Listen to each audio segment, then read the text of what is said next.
मैंने university join कर ली है, कोई मसला नहीं है। अजलान भी मेरा साथ दे रहा है। अच्छा मम्मी, मैं दुआ के ससुराल वालों की दावत करना चाह रही थी घर पर।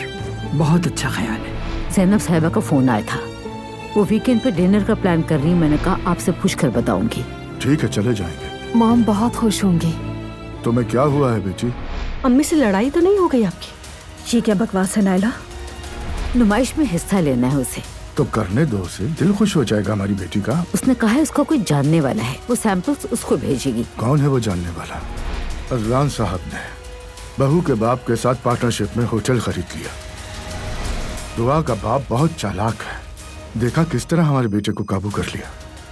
लगता है बाबा ने शिकायत की है। तो फिर ऐसे काम क्यों करते हो जो उनके मिजाज के खिलाफ है? अज़लान, मैं खुद से कोई डिसीजन नहीं ले सकता। जाके दुआ के बाबा के साथ पार्टनरशिप कर ली।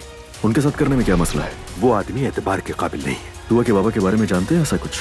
वो आदमी जब तुम्हारा पार्टनर बना तो क्या उसने तुम्हें कोई रकम दी थी? हाँ दी थी। दी थी